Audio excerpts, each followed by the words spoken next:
हाय kids.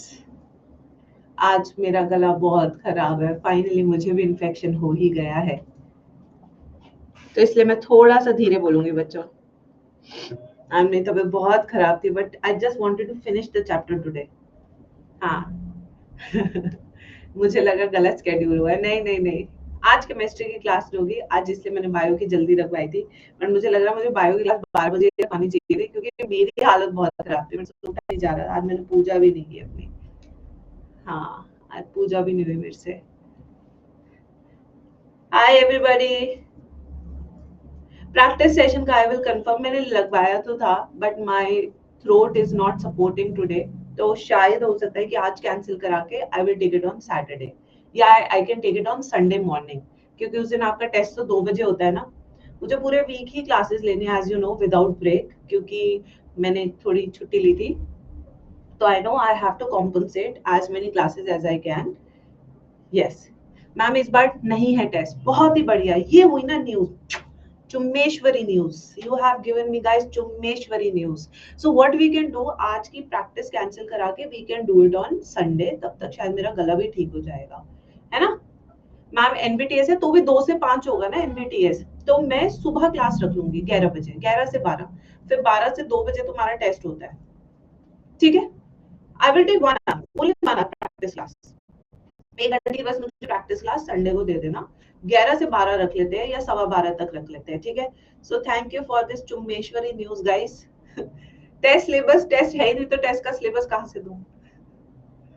Batch का test नहीं है। एनबीटीएस जो करना चाह रहे हैं वो तो अपनी मर्जी से करेंगे ना, और करना चाहिए भाई, और करना चाहिए। 31 के सिलेबस में तो भाई तुम्हारी पूरी सेल यूनिट, पूरी प्लांट यूनिट आएगी अगर मेजर टेस्ट है तो। खैर अभी तक इन्होंने मेरे से मांगा नहीं है। पूरी प्लांट फिजियो तो मान के चलो आएगी आएगी आपकी, पूरी प्लांट फिजियो आएगी। तब तक हम आगे के भी चैप्टर कर चुके होंगे ऑफ कोर्स। पूरी प्लांट फिजियो वेलकम। माइनर है तो माइनर के अंदर फिर आपके सारे वो नहीं आएंगे chapters. You will get only 2 chapters, photosynthesis and respiration in plants, minor में। अगर मेजर टेस्ट है तो पूरी यूनिट आएगी, कंप्लीट प्लांट फिजियो, ठीक है। हमेशा माइनर में कम सिलेबस रहता है, मेजर में सिलेबस ज्यादा रहता है। हाँ बेटा, एनबीटीएस के अकॉर्डिंग आपका बॉडी फ्लूइड्स एंड सर्कुलेशन आ रहा है, जितना मैं करा सकती हूँ बाय सैटरडे मैं उतना करा दूंगी बेटा। अब देखो मैक्सिमम पोर्शन तो हम कवर कर चुके हैं। I hope you do understand, you have a single teacher for complete biology, physics, मतलब बॉटनी एंड जूलॉजी। तो अगर 2 टीचर होते हैं तो ऑफ कोर्स और स्पीड से चलता है सिलेबस, फिर आपकी और 4 क्लासेस होती है पर डे की। बट अभी हम सिर्फ एक ही क्लास लेते हैं बायो की, बट 2 आवर्स की लेते हैं, तो इसलिए मैं कोशिश करती हूँ कि मेरा सिलेबस हमेशा आगे ही रहे। बट एनबीटीएस में बहुत ज्यादा सिलेबस रहता है और बहुत जल्दी जल्दी भी आता है वो, तो इसलिए मेरा सिलेबस इतनी जल्दी नहीं हो पा रहा है उसके, ठीक है। चलो अब आते हैं बच्चों केमिस्ट्री ऑल्सो। अच्छा, आपका फिजिक्स केमिस्ट्री बायो कंप्लीट ही होने वाले होंगे तीनों सब्जेक्ट। मेरे भी अब ज्यादा चैप्टर नहीं बचे, लास्ट के 2 चैप्टर तो बहुत छोटे हैं। लास्ट के 2 चैप्टर काफी छोटे हैं, ह्यूमन फिजियो के आपको पता ही है।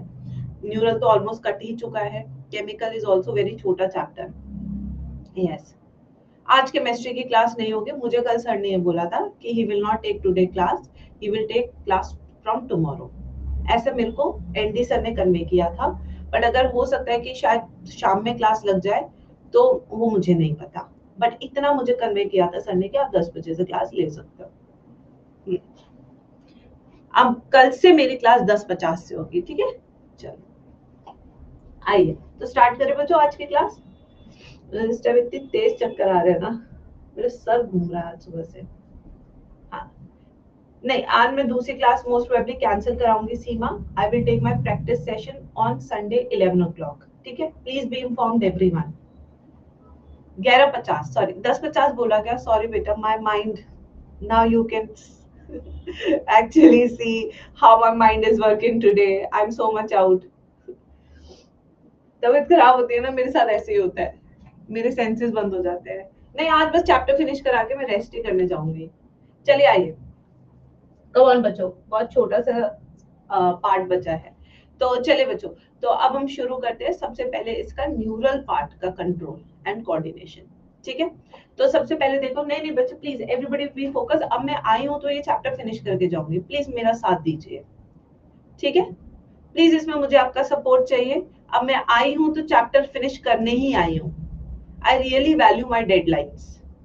तो इसमें आप साथ दीजिए प्लीज, जल्दी जल्दी आंसर देंगे, समझेंगे तो हम जल्दी छुट जाएंगे, ठीक है। चलो, तो बच्चे ये है हमारा पूरा न्यूरल पार्ट।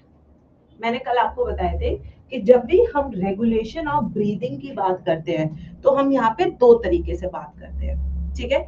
एक न्यूरल सेंटर्स की और एक केमिकल कंपोनेंट्स की, केमिकल रासायनिक कि हमारे ब्लड का कंपोजिशन चेंज तो नहीं हो रहा। क्योंकि आपको पता है ब्लड का पीएच मेंटेन करना बहुत जरूरी है। हमारे ब्लड का पीएच कितना होता है मेरे प्यारे बच्चों? It is always on the alkaline side, that is 7.2, ठीक है। तो हमारी जो बॉडी की तासीर है, आपने अपने बड़े लोगों से जरूर सुना होगा तासीर शब्द, कि इसकी तासीर गर्म है, इसकी तासीर ठंडी है। वो गर्म और ठंडा ऐसे नहीं बोल रहे कि ये गर्म है, गर्म मतलब एक्चुअली में हॉट और कोल्ड, नो। गर्म का मतलब है दिस इज एसिडिक, ठंडे का मतलब है अल्कलाइन, ठीक है। अब देखो वो लोग ऐसे टर्म्स नहीं यूज कर पाते थे बड़े लोग, तो इसलिए गर्म का मतलब ये नहीं कि इसकी तासीर गर्म है तो मैं गर्म हो जाऊंगी, नहीं। My body will become acidic in nature if I take this thing in a lot many amount, ठीक है। और ठंडे का मतलब क्या है? अगर मैं इसको लूंगी तो मेरा बॉडी अल्कलाइन ही रहेगा, which is a suitable thing for me. मेरी बॉडी एसिडिक नहीं हो सकती, क्योंकि अगर मेरा ब्लड एसिडिक हो रहा है दैट मींस मेरे एंजाइम काम नहीं करेंगे, because enzymes are screen sensitive, और सॉरी स्क्रीन सेंसिटिव कह रही हूँ, पीएच सेंसिटिव। वो मैंने उस आसमा का देखा, मेरी स्क्रीन अटक गई तो मैंने स्क्रीन बोल दिया, ठीक है। क्या है बेटा? पीएच सेंसिटिव होते हैं। तो अगर हमारा पीएच गड़बड़ाएगा तो हमारे एंजाइम्स काम नहीं करेंगे। एंजाइम्स काम नहीं करेंगे तो यानी कि हमारा मेटाबॉलिज्म कम हो जाएगा। मेटाबॉलिज्म कम हो जाएगा यानी कि हम जोशीला फील नहीं करेंगे जितना हम जोशीला फील करते हैं। तो आई होप आपको पहले के लोगों का ये चीज तो समझ में आ जाई होगी क्लास में कि व्हाट यू मीन बाय तासीर। तासीर is the nature of that component, nature of that chemical. It can be acidic, it can be basic, ठीक है। कई बार आपने ये भी सुना होगा कि जैसे दही और दूध, सबसे कॉमन एग्जाम्पल लेकर बताती हूँ तुम्हें, दही और दूध, इन दोनों को हम जानते हैं, दोनों को हम खाते हैं, ठीक है बच्चों। दही की तासीर है एसिडिक, ठीक है। वही दूध की तासीर है अल्कलाइन, उसमें लैक्टिक एसिड है, इसमें लैक्टिक एसिड नहीं है, तो दही will be on the acidic side. अगर किसी के शरीर में यूरिक एसिड बढ़ा हुआ है या यूरिया बढ़ा हुआ है, अगर उसकी किडनी ढंग से काम नहीं कर रही है, तो ऐसे लोगों को दूध पीना चाहिए, ना कि दही खानी चाहिए। That is how you know our body respond to every food you eat in your diet, ठीक है बच्चों। तो यहाँ पे मैं रासायनिक चीजें ही बता रही थी कि how blood is so important for us. We have chemoreceptors, we have osmoreceptors, we have all sort of receptors in our arteries जो चेक करती रहती है कि ब्लड का कॉम्पोजिशन कितना बदला है, ठीक है बच्चों। आई होप ये समझ में आया हो कॉन्सेप्ट आपको कि किस तरीके से बॉडी केमिकल्स को रिस्पॉन्ड करती है, यस और नो? हाँ जी, हाँ जी बच्चों। मैं आपको ना ये डेली बातें इसलिए बताती हूँ just to tell you guys कि how beautifully our culture has developed, our knowledge was so great in the past and in the future as well. मतलब हम अपने पुराने लोगों की बात सुनते तो थे बट समझ नहीं पाते थे, that's why I always relate in the class कि क्या वो कहना चाहते हैं उस बात से, जैसे कि आप उनको भी समझे कि they are so knowledge people, ठीक है। अब इसमें आज हम क्लास में सबसे पहले न्यूरल वाला पार्ट लेंगे, केमिकल वाला नहीं लेंगे। न्यूरल वाले पार्ट के लिए सबसे पहले हमें सीएनएस के पास जाना होगा। किसके पास जाना होगा बच्चों? सीएनएस। सीएनएस क्या होता है? हमारा सेंट्रल नर्वस सिस्टम। क्या होता है सीएनएस? हमारा सेंट्रल नर्वस सिस्टम, ठीक है। सीएनएस में हमारे पास दो सेंटर्स है हाइंड ब्रेन में। कौन से ब्रेन में? हाइंड ब्रेन में, ठीक है। हाइंड ब्रेन में पहला जो पार्ट है इसको हम बोलते हैं पॉन्स वेरुलाए। क्या बोलते हैं बच्चों इसको? पॉन्स वेरुलाए, या पॉन्स में बोल दीजिए, कोई दिक्कत की बात नहीं है। इसके नीचे एक होम्योस्टैटिक सेंटर है, होम्योस्टैटिक सेंटर, जिसको हम बोलते हैं मेड्यूला। क्या बोलते हैं इसको हम? मेड्यूला। ठीक है, अब यहाँ पे अगर हम देखें, जो ब्लू कलर से मैंने एक गोल गोल बनाया है, this centre is called as pneumotaxic centre. कौन सा सेंटर है ये? Pneumotaxic centre. The pneumotactic center is also called as switch off center या shut down center, इस नाम से भी पुकारते हैं हम इस सेंटर को। ठीक है, फिर आते हैं नेक्स्ट, जो हमें मेड्यूला में आपको दो रॉड्स दिख रही होंगी जो मैम ने बनाई है येलो कलर से। एक है हमारी ये वाली VRG। VRG stand for ventral respiratory group, and this is DRG. This is dorsal respiratory group. इन दोनों को मिला के हम कहते हैं रेस्पिरेटरी रिदमिक सेंटर, जो आपके एनसीईआरटी में लिखा है, respiratory rhythmic centre, respiratory rhythmic centre. ठीक है, ये है हमारे लंग्स। पहले तो ये स्ट्रक्चर इतना समझ में आया। इसके पास बच्चों ग्रीन कलर से मैंने डॉट्स बनाए हैं। The green dots represent central chemo receptor. They represent what? Central chemoreceptor, which are going to sense the chemical. पहले इसकी लेबलिंग लिखो।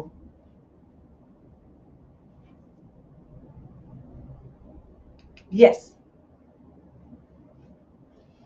अब लंग्स पे आते हैं। लंग्स के पास ये है ब्रोंकाई एंड ब्रोंक्यूल्स। ब्रोंकाई और ब्रोंक्यूल्स के पास होते हैं स्ट्रेच रिसेप्टर्स। कौन से रिसेप्टर्स है ये? Stretch receptors. क्यों है ये सब चीजें अभी बताने वाली हूँ, पहले पूरे स्ट्रक्चर को समझो, एक एक चीज को स्टेप बाय स्टेप चलेंगे। ये हमारी एओर्टा और ये हमारी कैरोटिड आर्टरी। कैरोटिड आर्टरी वो आर्टरी होती है which takes a blood to your arms, यहाँ पे, और इसकी एक मोटी यहाँ पे होती है लेफ्ट साइड। तो आपने देखा होगा गला कटता है तो एकदम से खून निकलता है ऐसे करके, है ना? आपने देखा होगा यहाँ पे गला कटता है लेफ्ट साइड पे। मैं राइट क्यों कर रही हूँ? लेफ्ट साइड, ये यहाँ पे है, यहाँ पे प्रेजेंट होती है एक कैरोटिड आर्टरी, जो आपके ब्रेन में भी जाती है और आपके लेफ्ट हैंड में भी जाती है। तो जब इस वाली आर्टरी में आपका खून नहीं जाता है तो आपके दिल में दर्द होता है यहाँ पे। That is the first symptom of your heart attack. ठीक है, अगर आप उसी टाइम पे हाथ ऊपर नीचे करें तो आपका सर्कुलेशन बढ़ता है और उससे you can delay your heart attack. तो जिनको भी हार्ट अटैक आते हैं सबसे पहले ये वाले एरिया में दर्द होता है सबसे पहले। तो उस टाइम पे अगर आपको ऐसा लग रहा है कि किसी को हो रहा है कभी फ्यूचर में आपके आसपास या कहीं कहीं पे भी आप ऐसे सिचुएशन में, तो सबसे पहले इमीडिएटली आपको ऐसे करना है, ऐसे करना है, जिससे कि ब्लड सर्कुलेशन बढ़ सके। जो यहाँ पे अटक गया है खून वो कम हो जाए। उससे क्या होगा, जो इमीडिएट आने वाला है वो थोड़ा सा टल जाएगा, आपको टाइम मिल जाएगा उसको हॉस्पिटल ले जाने तक का। So this can be a life saving tip for someone. ठीक है, तो ऐसे हाथ चलवाना है फटाफट से और रबिंग करनी है फटाफट से। ठीक है, तो ये है कैरोटिड आर्टरी। इसके पास भी रिसेप्टर्स होते हैं, इन्हें हम कहते हैं कैरोटिड बॉडीज। एओर्टा के पास भी कीमो रिसेप्टर्स होते हैं जिन्हें हम कहते हैं एओर्टिक बॉडीज। ये एक तरह के पेरिफेरल कीमो रिसेप्टर है।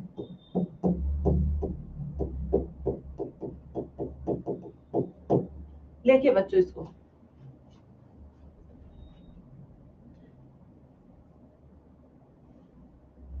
बेटा नसीब, I hope you do understand the difference between leg and a hand.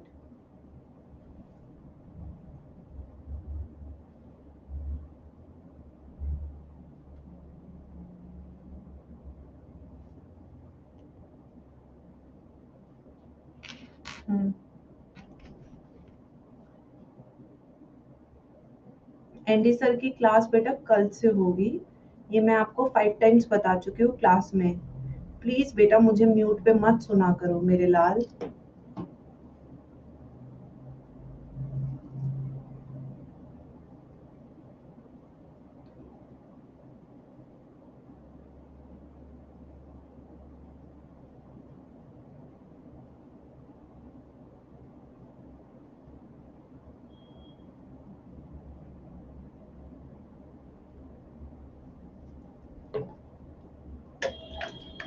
लिख लिया सबने? Now can I explain the process how it is regulated? चलिए बच्चों, हमारा जो इंस्पिरेशन है, क्या आप सिग्नल देते हैं अपने शरीर को चल बेटा सांस ले? क्या आप अपने शरीर को सिग्नल देते हैं चल बेटा सांस ले? No, it is something which is going on automatic. यानी कि कोई तो ऐसी एक वॉच है जो ये काम कर रही है कि आपका इंस्पिरेशन होता रहे, एक्सपिरेशन होता रहे, इररिस्पेक्टिव कि तुम क्या सोच रहे हो, क्या खा रहे हो, कहाँ घूम रहे हो, किसको घुमा रहे हो, कोई भी काम करो, तुम्हें पता है कि सांस एक ऐसी चीज है जो अपने आप होती रहेगी। एटलीस्ट उसकी तो तुम्हें टेंशन लेने की जरूरत नहीं है ना बच्चों? तो यहाँ पे जो इंस्पिरेशन रेट बनाता है, जो इंस्पिरेशन को कंट्रोल करता है, उसकी ड्यूरेशन को, उसका नाम है नीमोटैक्सिक सेंटर। क्या नाम है उसका? Pneumotaxic centre. ये जो सेंटर है ये सिग्नल भेजता है आपके डीआरजी को, और ये इनहिबिटरी सिग्नल्स होते हैं। ये ऐसा ना हो कि इंस्पिरेशन ही चलता रहे, भाई एक्सपिरेशन भी करना है, समझो बात को।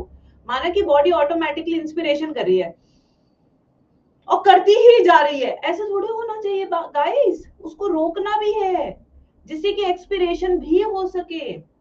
तो अगर बॉडी में इंस्पिरेशन ऑटोमेटिक है तो उसको रोकने वाला कौन है? Pneumotaxic centre. वरना वो तो काम चलता ही जाएगा ना, फिर एक्सपिरेशन कब करोगे? So this pneumotaxic centre regulates DRG which controls the inspiration rate of an organism। समझ आया नहीं आया? क्योंकि अभी फिर बोलोगे मैम रिपीट। उससे पहले देखो, वापस से बता रही हूँ जो रिपीट लिखने वाले हैं, ठीक है? ये जो हमारा डीआरजी है, जो हमारा डीआरजी सेंटर है, ये क्या करता है? ये कंट्रोल करता है आपका इंस्पिरेशन रेट। कंट्रोल इंस्पिरेशन, ये इंस्पिरेशन कराता है आपकी बॉडी में। बट ये इंस्पिरेशन बहुत लंबा ना हो, अपने आप रुक जाए, जिससे कि एक्सपिरेशन भी हो, तो उसको कौन करेगा बेटा? उसको करेगा आपका नीमोटैक्सिक सेंटर। तो नीमोटैक्सिक सेंटर का काम क्या है? To regulate inspiration rate, to regulate inspiration rate. तो ये इंस्पिरेशन रेट को रेगुलेट करने वाला सेंटर है, ये इंस्पिरेशन कराने वाला सेंटर है, ये इंस्पिरेशन को रेगुलेट कराने वाला सेंटर है। क्या समझ में आया? यस और नो एवरीबॉडी? Yes everyone? क्या ये बात हमें समझ में आई? ठीक है, अब देखो नेक्स्ट है हमारा यहाँ पे वीआरजी। कभी कभी क्या होता है, आपको शौक चढ़ता, चलो आज योगा करेंगे, आज हम प्राणायाम करेंगे, आज हम डिफरेंट डिफरेंट कलर और डिफरेंट डिफरेंट तरह की सांसें लेंगे। इस टाइम पे क्या है? कॉन्शियस रिस्पॉन्स है, फोर्स्ड इंस्पिरेशन है, फोर्स्ड एक्सपिरेशन है। ये तीनों ही जो सिचुएशन है which is other than the normal breathing cycle, this is controlled by VRG। तो VRG कब एक्टिवेट होता है? जब हमें फोर्स्ड इंस्पिरेशन करना होता है, या हमें क्या करना होता है? फोर्स्ड एक्सपिरेशन करना होता है। क्या करना होता है? फोर्स्ड एक्सपिरेशन, फोर्स्ड इंस्पिरेशन या फोर्स्ड एक्सपिरेशन। ठीक है, यस। तो ये चीज कौन कराएगा? वीआरजी। तो अगर मैं आपसे पूछूं कि बेटा नॉर्मल आप बैठे हैं, सांस ले रहे हो, उस टाइम पे कौन सा सिस्टम एक्टिवेट है, तो आपका आंसर क्या होगा guys? What will be your answer everybody? क्या होगा? डीआरजी। बट वहीं पे अगर आप फोर्स्ड इंस्पिरेशन या फोर्स्ड एक्सपिरेशन कर रहे हैं, तब आपका कौन सा सिस्टम एक्टिवेट होगा? वीआरजी, जो कि कहां प्रेजेंट है? मेड्यूला में, रेस्पिरेटरी रिदमिक सेंटर कहते हैं इसे। ठीक है, बस इतना ही था ये। अब आते हैं आगे। अब होता क्या है जब हम इंस्पिरेशन करते हैं, फोर्स इंस्पिरेशन, देखो इससे ज्यादा नहीं कर सकते, क्यों नहीं कर सकते? ऐसी क्या चीज है जो बोल रही है नॉय नॉय नॉय नॉय नॉय फट जाएगा, नॉय नॉय नॉय नॉय नॉय फट जाएगा? कोई तो चीज है ना फेफड़ों में जो सिग्नल दे रही है ब्रेन को कि भाई और सांस मत लियो वरना फट जाऊंगा मैं। तो ये क्या चीज है? ये हमारे स्ट्रेच रिसेप्टर्स। ये जो स्ट्रेच रिसेप्टर्स होते हैं ये एक्टिवेट होते हैं जब हम 3 times the tidal volume air को अंदर लेते हैं, यानी 1500 ml ऑफ एयर पे ये एक्टिवेट हो जाते हैं। उसके बाद भी हम खींच खाच के, ठीक है, यस, उसके बाद भी खींच खाच के हम 2500 ml मैक्सिमली ले सकते हैं, बट ये एक्टिवेट हो जाते हैं 3 टाइम्स द टाइडल वॉल्यूम पे। जब ये एक्टिवेट हो जाते हैं तो ये सिग्नल भेजते हैं किसको? ये सिग्नल भेजते हैं इनहिबिटरी सिग्नल। कौन इंस्पिरेशन कराता है? डीआरजी। किसको इनहिबिटरी सिग्नल गया है? डीआरजी को। डीआरजी को गया है इनहिबिटरी सिग्नल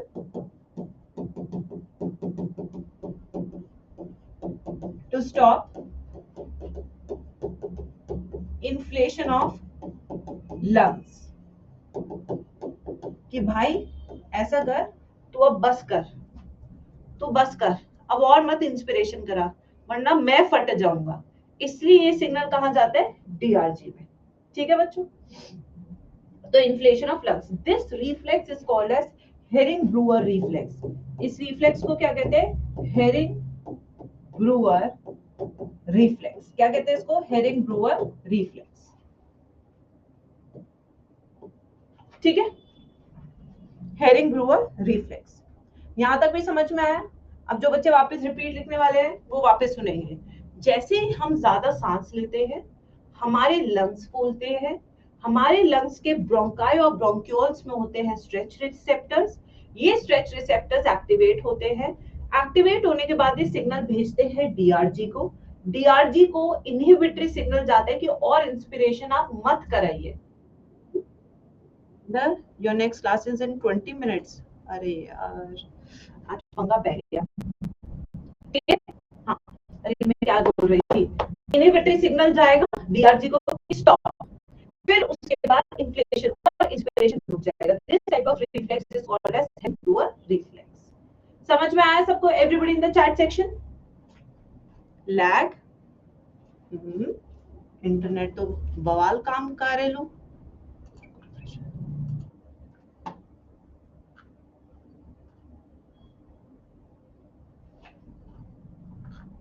अब ठीक है, हो गया सही? रोबोट, मैं रोबोट बन गई थी। अब आते हैं तीसरे पे, यानी कि अपने कीमो रिसेप्टर की सिग्नलिंग पे। अब देखो बच्चे, अगर हमारे ब्लड में, कौन से में? ब्लड में, अगर हमारे ब्लड में H प्लस का कॉन्सेंट्रेशन ज्यादा है या कार्बन डाइऑक्साइड का कॉन्सेंट्रेशन ज्यादा है, this is a toxic condition. कैसी कंडीशन?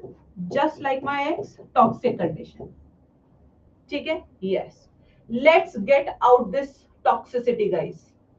तो ये जो टॉक्सिक कंडीशन है हाई H प्लस की और हाई CO2 की, this is very dangerous for the body. आपको समझना पड़ेगा, दिस इज डेंजरस। तो ये दोनों सिग्नल किसको भेजते हैं? ये दोनों सिग्नल भेजते हैं किसके पास?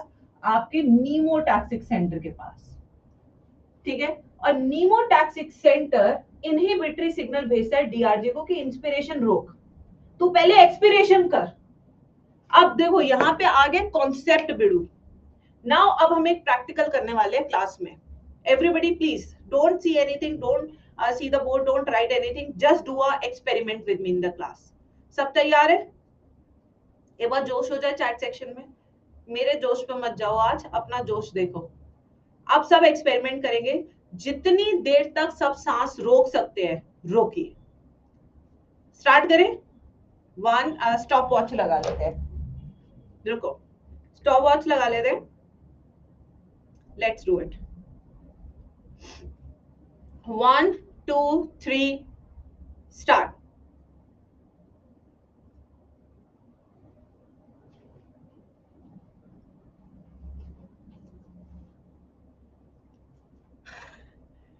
ओके, 12 सेकंड बस। मेरा तो 12 सेकंड ही है, इसलिए मैं तो अब पानी में जा ही नहीं सकती भाई तैरने अंदर। 12 सेकंड बस, उसमें भी मेरी हालत खराब हो गई, मर गई। यस, ठीक है। अच्छा अब मुझे ये बताओ कि गाइस, जब आपने सांस रोकी थी उसके बाद पहले आपने इंस्पिरेशन की थी expiration? Now you tell me on the basis of your practical experiment.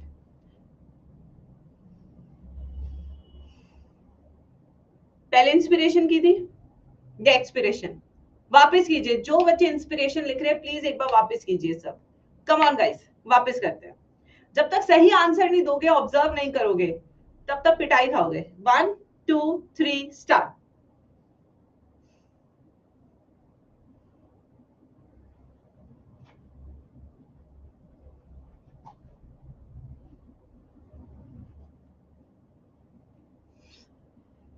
Okay, 12 second again, almost same. तो पहले मैंने एक्सपिरेशन की, ना कि इंस्पिरेशन। अभी कोई क्लास में ऐसा है जो एलियन है, जो इंस्पिरेशन कर रहा हो? भाई देखो, मैंने तो एक्सपिरेशन की है and I am a human. Do you have any alien in the class coming from Mars और मून और एनी अदर प्लैनेट? ओके, तो सबने एक्सपिरेशन की। Now my question to you people, आपकी बॉडी में ऑक्सीजन की कमी हुई जब आपने सांस रोकी, या आपकी बॉडी में CO2 इतना बढ़ गया कि उसे बाहर निकालने के लिए एक्सपिरेशन की? What can be the probable reason behind expiration after you stopped breathing for a while? Very good. अब मेरा आपसे सवाल है, इंस्पिरेशन क्यों नहीं हुआ? ऑक्सीजन की कमी क्यों नहीं हुई उन 12-15 सेकंड में? क्योंकि we always have a oxygen reservoir. अगर आप 1 मिनट भी सांस नहीं लेंगे तब भी ऑक्सीजन की कमी आपकी बॉडी में नहीं होगी, क्योंकि you always have more oxygen in your body with haemoglobin as compare to carbon dioxide. तो हमारी बॉडी में कार्बन डाइऑक्साइड और H+ का कॉन्सेंट्रेशन बढ़ता है, जिसके कारण आप बार बार एक्सपिरेशन करते हैं जब आप सांस रोकते हैं। आई होप ये कॉन्सेप्ट हर बच्चे को समझ में आया हो क्लास में, क्योंकि ये वाला कॉन्सेप्ट मैं इसे समझाए बिना नहीं पढ़ा सकती थी। यस बच्चों, ठीक है। तो होता क्या है, हमारी बॉडी में ऑक्सीजन कम नहीं होती है क्योंकि we have oxygen reservoir, oxy haemoglobin. But CO2 को निकालने के लिए हमें बार बार एक्सपिरेशन करनी पड़ती है। Sometimes you understand. चलो अब एक और एक्सपेरिमेंट करें क्लास में। यस, चलो अब एक और एक्सपेरिमेंट करते हैं क्लास में, that is called yawning experiment. ठीक है, चलो वन सब यॉन करेंगे क्लास में। Everybody is gonna Yon in the class today. कब 40 मिनट हो जाते मुझे मेरी क्लास में, मुझे ही नहीं पता लगता यार ये पंगा पै गया। एक सेकंड रुको, पारस को कॉल करना पड़ेगा बिकॉज क्लास एक्सटेंड भी नहीं कर रहा है, ये ऑटोमेटिकली रोक देगा क्लास को। मेरे को स्मार्ट बनना था ना कल, व्यक्ति को कॉल किया है वो अभी दूसरे स्मार्ट बनना था ना मुझे। क्लास 40 मिनट की रखवाएंगे, उसमें टॉपिक कंप्लीट कर देंगे। पारस एक प्रॉब्लम हो गई कि ना मैं जो टॉपिक पढ़ा रही हूँ ना वो लंबा खिंच गया, तो ना वो क्लास की ड्यूरेशन कम पड़ रहा है। वो बार बार कह रहे क्लास रोको क्लास रोको। तो आप दूसरी क्लास हटा दो और इसको एक्सटेंड कर दो अगर हो सके तो अभी। हाँ हाँ, अभी है आपके पास 2 मिनट, ठीक है। चलो मैम वो सही कह रहा, ठीक है। अच्छा everybody, now we will do the second experiment which is called yawning experiment. उबासी लेना, जमाई लेना, ठीक है। जमाई आर इक्वल टू उबासीज, that's why it is called as जमाई। चलो आ जाओ, आओ बच्चे सब मिलके हम जमाई लेंगे, ठीक है। 1 2 3 start.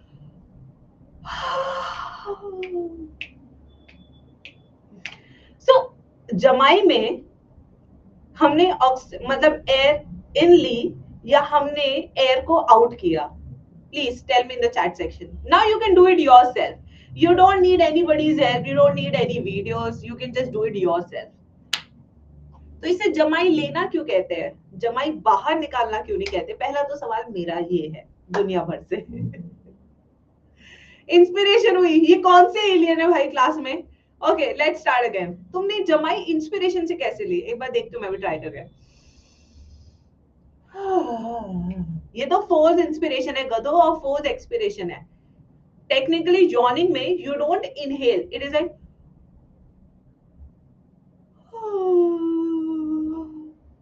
Yes, it is like this, ठीक है। So what is it? चलो इसके अंदर यॉनिंग में क्या है देखो, यॉर्निंग इज अ प्रोसेस जिसके अंदर हम अगर ऑक्सीजन ले रहे हैं तो कम अमाउंट में ले रहे हैं बट एक्सपीरेशन ज्यादा कर रहे हैं।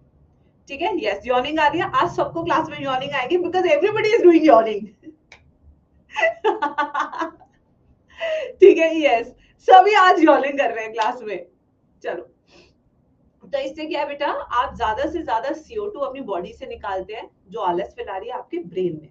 ठीक है, और कई बार हम फोर्स इंस्पिरेशन भी करते हैं, गहरी सांस भी लेते हैं जिससे ज्यादा ऑक्सीजन आए और आपका दिमाग चले। और ये स्पेशली हम कब करते हैं, जब हम पेपर में फंसे होते हैं। ठीक है, यस, तो समझ में आया। तो यानी कि हु इज मोर टॉक्सिक, ज्यादा ऑक्सीजन या ज्यादा H प्लस ज्यादा CO2? अब आप खुद बता सकते हैं बच्चों। नहीं, क्लास एंड तो नहीं हो जाएगी, अभी मैंने बोल दिया है। हाँ, चलो देखते हैं। यस बच्चों, ज्यादा CO2। चलो, यहां तक तो हम पहुंच गए, अब आगे चलते हैं। अब जब ज्यादा H प्लस और ज्यादा CO2 होता है तो ये जो ब्लड है वो सिग्नल, ये जो कीमो रिसेप्टर है कैरोटिड बॉडीज और एओर्टिक बॉडीज, ये किस पे सिग्नल भेजते हैं, न्यूमोटैक्सिक सेंटर पे, जिससे कि इंस्पिरेशन को रोका जा सके और एक्सपिरेशन को बढ़ाया जा सके। एक्सपिरेशन बढ़ेगा तो अपने आप CO2 बाहर निकल जाएगा। ठीक है बच्चों, क्या ये हमें समझ में आया या नहीं आया, जल्दी बताएंगे सब चैट बॉक्स में।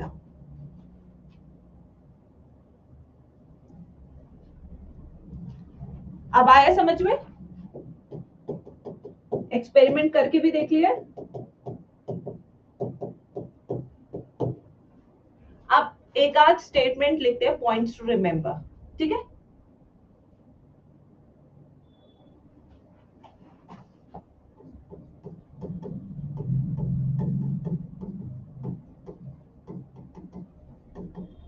पता नहीं इन छोटे छोटे टॉपिक में भी मुझे 40 मिनट कैसे लग जाते हैं, मुझे ही नहीं पता लगा कि मुझे 40 मिनट ही लग गए इस छोटे टॉपिक को पढ़ाने में। मैम कैरोटिड और एओर्टिक दोनों सिग्नल भेजेगी, यस, क्योंकि एक डायरेक्ट ब्लड लेके जा रही है ब्रेन तक और एक ब्लड लेके जा रही है पूरी बॉडी तक, तो दोनों प्ले वेरी इंपॉर्टेंट रोल। ठीक है, चलो, तो सबसे पहले पॉइंट्स टू रिमेंबर में हम समझेंगे what is herring Breuer reflex, ये समझेंगे। ठीक है मैम, नींद का यॉर्निंग से क्या कनेक्शन है? नींद इसलिए आ रही नहीं, जब आपकी बॉडी में सॉरी आपके ब्रेन में less of oxygen more of CO2 होता है, automatically your brain feels dizzy. Brain is not active if you don't have oxygen. जितना भी आप ऑक्सीजन लेते हैं अपनी डेली लाइफ में, उसका 30% oxygen is utilised by your brain. तो brain is very sensitive to the levels of oxygen. ठीक है, अरे यार क्लास रुक गई क्या? नहीं, तुम्हारी चैट्स रुकते हैं, मुझे लगता है क्लास रुक गई और मैं डर जाती हूँ। मैम पढ़ते टाइम यॉन क्यों आती है? क्योंकि आप एक्सरसाइज नहीं करते ना, you are just going and sitting and studying, तो ऑक्सीजन अपने आप कम हो जाती है। अगर आप बैठे बैठे भी थोड़ा ऐसे कर लो, देखो, your brain will feel active, circulation बढ़ गया ना।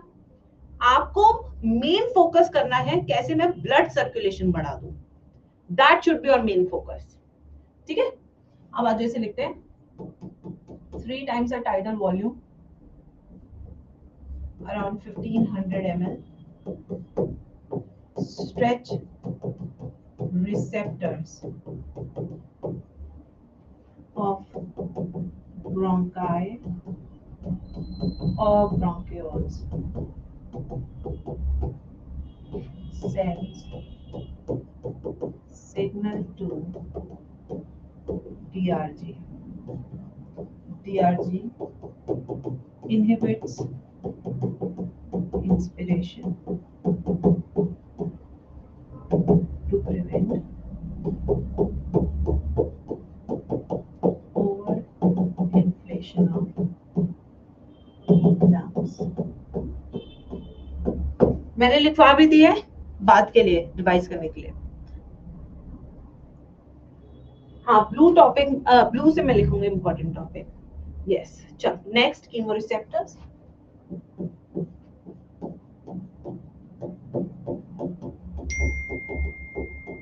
देखो पारस का मैसेज तो नहीं आया है। उसी का ही आया है। मैम सेकंड क्लास हटा दी है। Okay, I will take 40 minutes more. Thanks. Extend कर दे दो क्लास ड्यूरेशन। आगे से ये स्टंट तो मैं बिल्कुल नहीं करूंगी, मेरे पे तो ये स्टंट सूट ही नहीं कर रहे हैं। Chemoreceptors. If there is more H plus, more CO2 in oxygenated blood. Now this condition is technically considered as a toxic condition for our body. जैसे मैंने आपको बताया आजकल तूफानी करते सही में मैं ऐसे स्टंट्स परफॉर्म ही नहीं करूंगी। अपने ही सब्जेक्ट बायो पे मुझे भरोसा नहीं रहता है। ज्यादा H plus, ज्यादा CO2, oxygenated blood, the carotid bodies and aortic bodies send signal to DRG, the pneumotaxic center है यहाँ पे, to pneumotaxic center.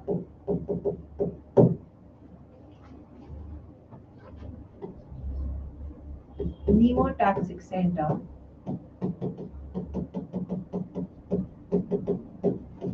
inhibits DRG to slow down inspiration while expiration is increased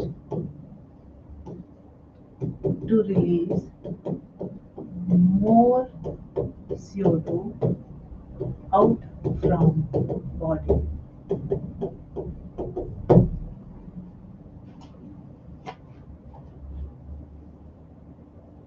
ma'am ये जादू आपने क्या किया, अब ये और नहीं रुक रही। थैंक्स।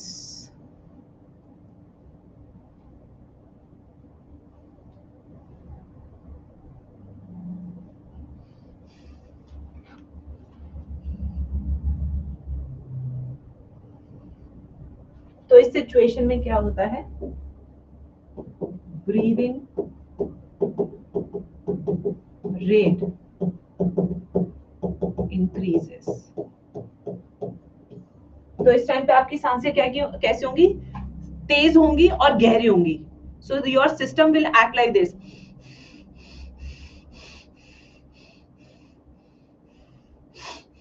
ऐसे डीप एंड शैलो। ठीक है, yes, fast and deep breath.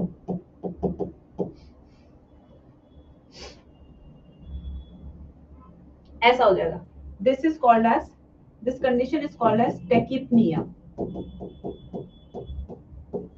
Fast breathing rate, hyper ventilation.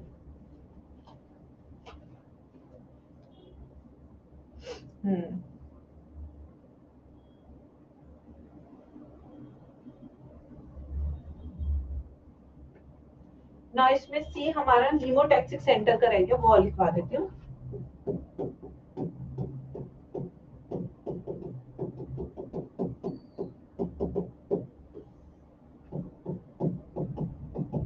Located in pons, which is a part of hind brain, also called as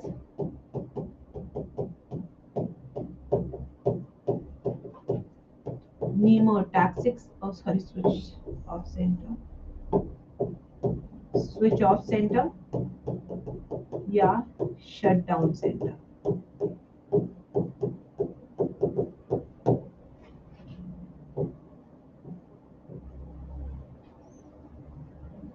Next, third, regulates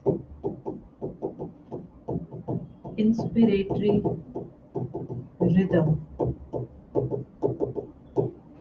by sending inhibitory signals.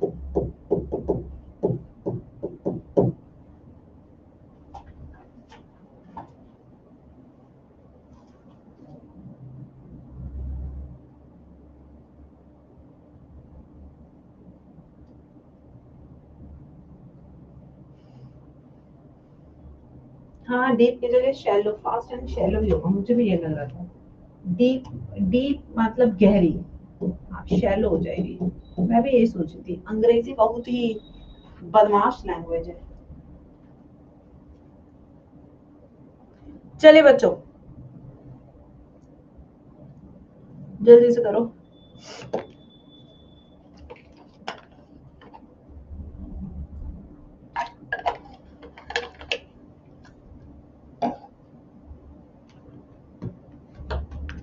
India और abroad for living, upon abroad में कभी रहे नहीं है, तो इसलिए India for living.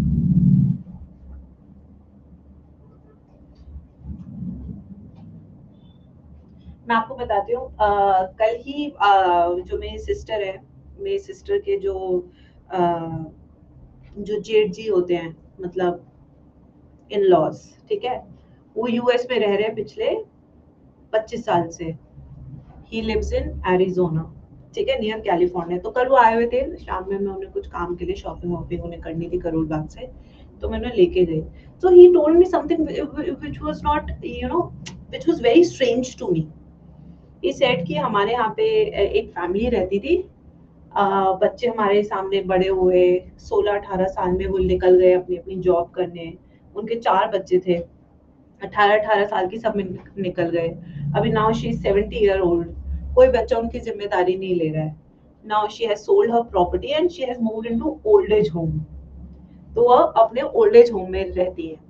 तो ये लोग उनसे दिवाली पे मिलने जाते हैं, जैसे she is a Hindu lady, तो ओल्ड एज होम में ही रहती हैं। बच्चे बस दिवाली त्योहारों पे मिलने आते हैं, 2-4 गिफ्ट देते हैं और चले जाते हैं। तो सोचो यार, मतलब आपने बच्चों को बड़ा किया, सब कुछ किया, बच्चे चले गए। Now you are in old age home, and old age home वहां का बहुत महंगा है। Every month you have to pay 70,000 rupees. 70,000। तो अपना खर्चा भी आपको ही उठाना है। Nobody is there to help. चलो खर्चा भी उठा लिया आपने, कोई हेल्प करने के लिए भी नहीं है, कोई हालचाल पूछने के लिए नहीं है। हाँ, तो अब देखो बेटा, ये सब चीजें अपन अपन लोग को बहुत अजीब लगती है ना, अपन लोग को बहुत अजीब लगती है, क्योंकि हम ऐसा नहीं देखते हैं।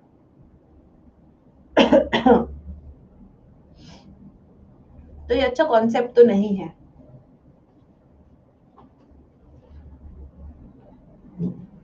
चले आगे। अब हम करेंगे नेक्स्ट टॉपिक, रेस्पिरेटरी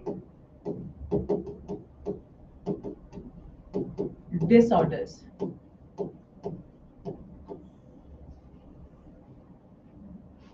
ठीक है, पहले मैं कुछ कंडीशंस लिखवाना चाहूंगी इसमें। ये ऐसे टर्म्स है, ये कंडीशंस है, ये बीमारियां नहीं है, ठीक है, पहले तो ये समझो। ये कंडीशंस है, बीमारियां नहीं है, बट मैं इनके मतलब यहाँ लिखवा रही हूँ। पहले एपनिया, एपनिया। देखो, जब भी वर्ड निया आएगा दैट मींस ब्रीदिंग। ए माने एब्सेंस, एब्सेंस ऑफ ब्रीदिंग। ठीक है, ऐसे मतलब निकाला करो, एब्सेंस ऑफ ब्रीदिंग। चाहे बायो कभी भी पढ़ो या सुनो, मतलब आपको आने चाहिए। You are a science student, ये जिंदगी भर के लिए पता होनी चाहिए सब चीजें। सेकंड, डिसेपनिया।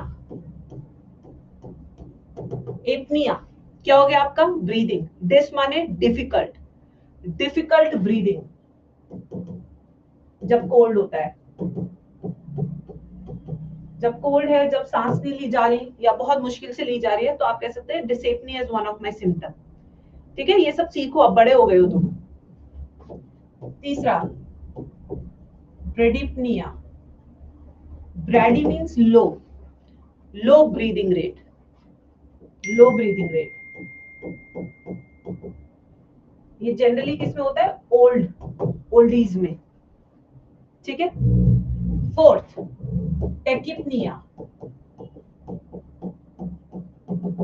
High breathing rate. बच्चों में बहुत तेज तेज सांसें लेते हैं, अगर आप बच्चे देखेंगे, हाई ब्रीदिंग रेट। या कभी आप जिम करके आए हैं तब, या दौड़ के आए हैं तब, दैट इज टेकिपनिया। और थॉपनिया,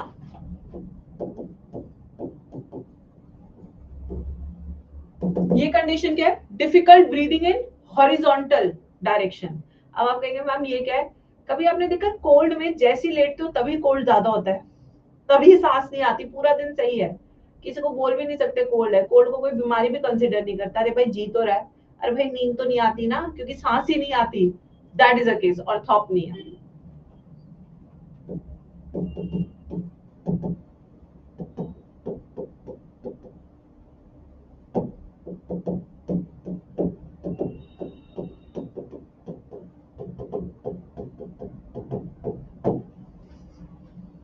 ठीक है, फिर 2-3 पिलो लगाओ तब जाके नींद आती है, हाँ नाक बंद हो जाती है, अभी मुझे भी वही हो रहा है।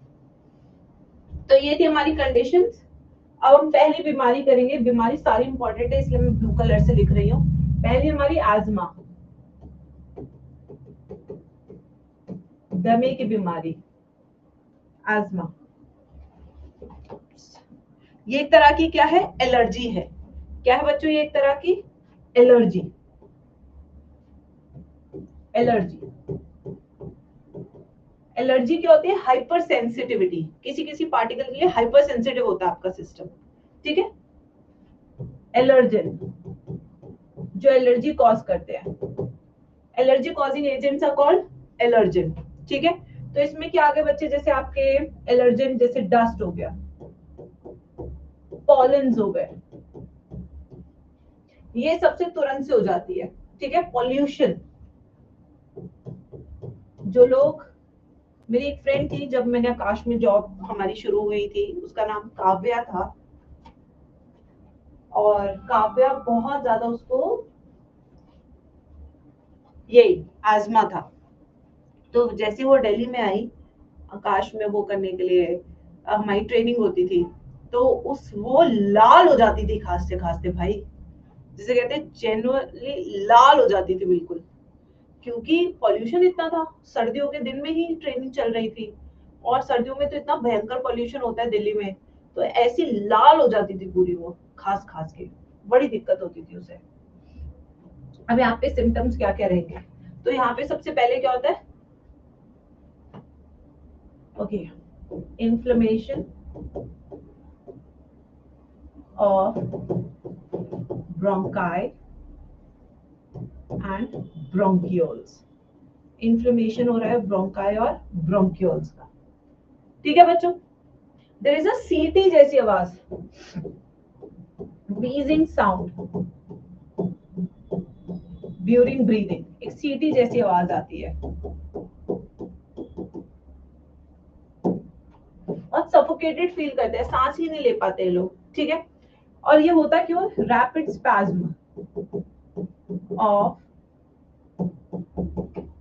ब्रोंकाई और ब्रोंकियोल्स मसल। तो जो आपकी ब्रोंकाई ब्रोंकियोल्स होती हैं वो छोटी हो जाती हैं, ना सांस अंदर जा पाती है ना सांस बाहर आ पाती है, वो बंद हो जाती है, नालियां बंद हो जाती है। स्पैज्म का मतलब होता है रैपिड कॉन्ट्रैक्शन, ऐसे छोटी हो जाता है रास्ता, अब सांस ना आएगी ना सांस जाएगी, लीडिंग टू सफोकेशन। इसलिए इनके पास क्या होते हैं, वो इनहेलर्स होते हैं, जैसे आप उन्हें इनहेलर्स देते हैं उनके, उनमें होते हैं chemicals which are called bronchodilators, उनको हम क्या कहते हैं, ब्रोंको डायलेटर्स।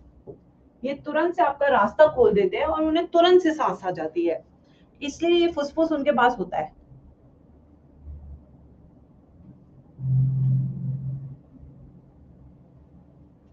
फुली क्योर तो यही है बेटा, ऐसे एनवायरमेंट में आप मत रहिए, एलर्जी का कोई क्योर नहीं है। I am allergic to so many things. हमारी फैमिली में एक बहुत अच्छा जोक है कि गर्मा is allergic to all the महंगा vegetables in the world. I eat avocado, I have allergy. I eat mushrooms, I have allergy.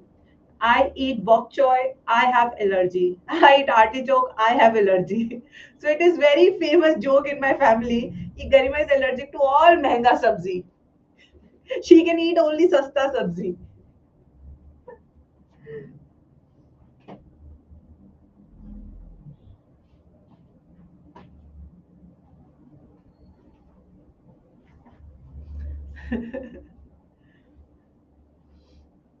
हाँ, बैंगन खाने से भी लोगों को एलर्जी होती है, स्किन पे व्हाइट पैचेस आने शुरू हो जाते हैं। आजकल तो इस मौसम में मुझे दही से एलर्जी हो रही है। व्हेनेवर आई ईट योगर्ट या दही, कुछ भी खाती हूँ, मेरे पेट में ऐसा लगता है कि भाई कुछ हो गया है, चलना शुरू हो जाता है, ऐसा लगता है जमाल गोटा खा लिया मैंने यार। मैंने 3 दिन दही खाए, तीनों दिन मेरे साथ ये हुआ। आई होप, मुझे लग रहा है इसलिए मेरी तबीयत इतना ज्यादा खराब हो रही हो।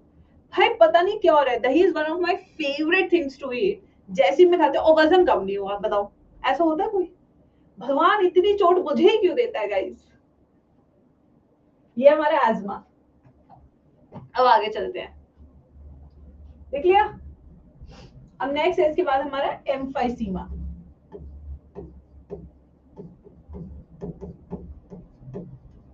फूको पर सीमा में रहकर, ठीक है बच्चों? Yes, what is emphysema? फूको सीमा में रह के, एम्फाइसीमा। अब यहाँ पे होता क्या है, देखो यहाँ पे मैं दो तरह के लंग्स बनाती हूँ आपके लिए। एक है नॉर्मल लंग्स और एक है हमारे एम्फाइसेमिक लंग्स, जो सिगरेट स्मोकिंग कर रहे हैं, बीड़ी पी रहे हैं या कुछ भी पी रहे हैं, मुझे क्या, ठीक है? यहाँ पे देखिए,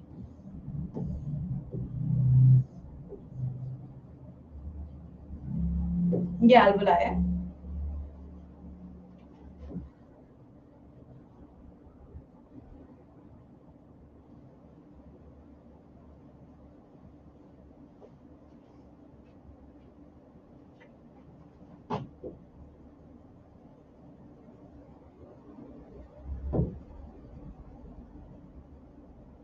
ओके, अब देखो इधर दोनों का डिफरेंस देखो। इसके पास इतना सरफेस एरिया है फॉर एक्सचेंज ऑफ गैसेस,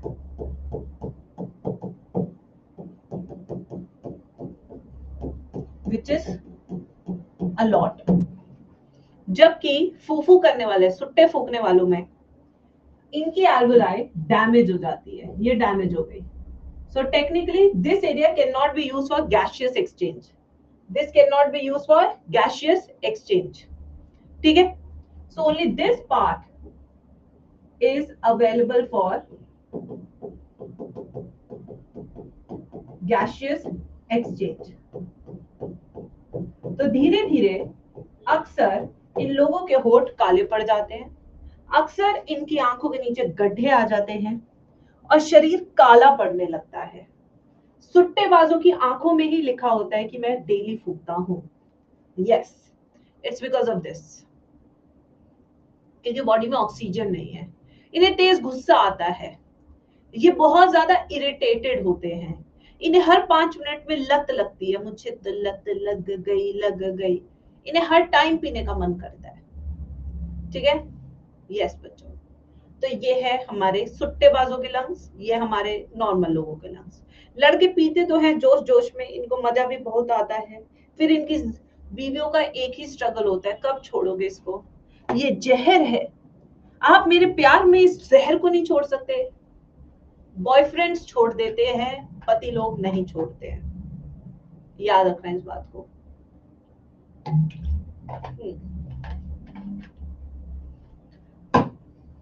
ये था आज का ज्ञान, मैं बच्चों को देती रहती हूँ जिससे तुम मिस ना करो ये सब चीजें। तो बेटा ये सब चीजें हैं समाज में, आपको पता ही है। So what cigarette smoking is doing it. Ma'am ऐसा क्यों? पति को फर्क नहीं पड़ता बेटा, उसे पता है कहीं नहीं जाने वाली अब, ठीक है बच्चों? जो चीज अपनी हो गई फिर उसकी गारंटी है ना अपनी है, ऐसे ही होता है बेटा, ऐसे ही होता है। चलो आ जाओ, इसी से आगे शुरू करते हैं। So cigarette smoking damages alveolar walls, which overalls decreases surface area for exchange of gases.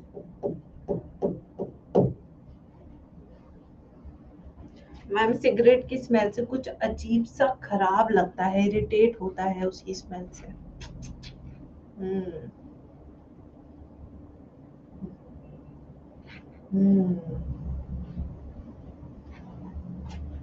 चलो आ जाओ। Last, occupational respiratory disorders, ORD।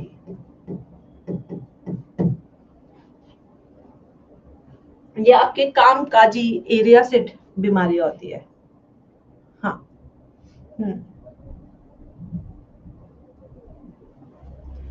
ठीक है मैम, आज फिजियो की क्लास नहीं है ना? ये कौन सी क्लास है? तो होता क्या है बेटा, जब आप अपने जहाँ पे काम कर रहे हैं वहां पे कोई ऐसा डस्ट है, उसके कारण ये प्रॉब्लम होती है। आपको पता है हमारे कंडक्टिंग पार्ट के भी कुछ फंक्शंस होते हैं, जैसे मैंने आपको बताया था कैसे फंक्शंस होते हैं हमारे कंडक्टिंग पार्ट के, जैसे humidification, filtration, body temperature maintain करना, है ना? ये सब काम नहीं हो पाते। क्यों? द डस्ट या जो भी ये है, जो पार्टिकल्स है टेक्निकली जो आपके वहां पे है, particles damages or leads to proliferation of upper respiratory tract, causing less function done by conducting system।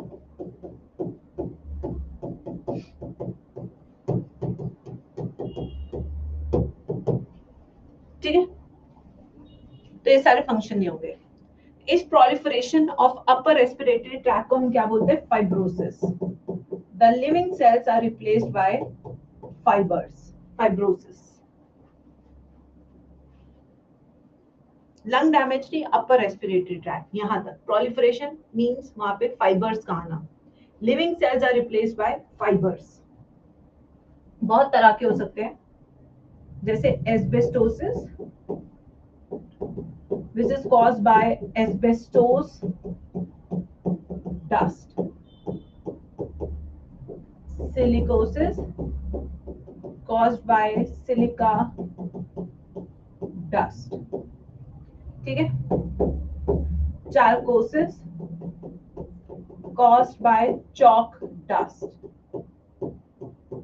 sidrosis caused by iron dust, pneumoconiosis coal dust।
coal dust।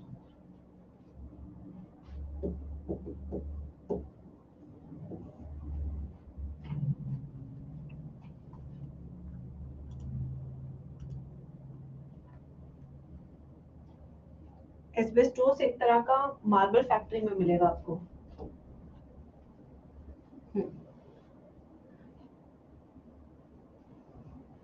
चलो, तो बच्चों यहाँ तक अब हमने चैप्टर कर लिया है। Now what is your homework for today?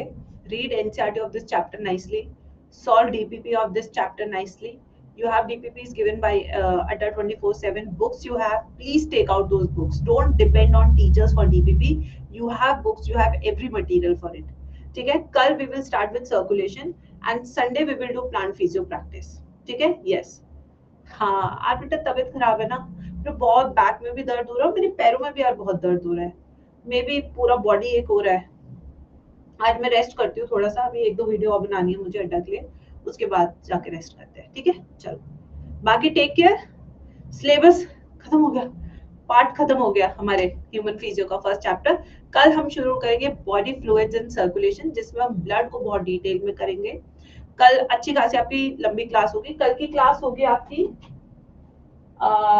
11:50 AM। ठीक है, ये होगी आपकी। Bye sir. ठीक है, हाँ 2 घंटे की क्लास होगी कल, तैयार है ना? 2 आवर क्लास।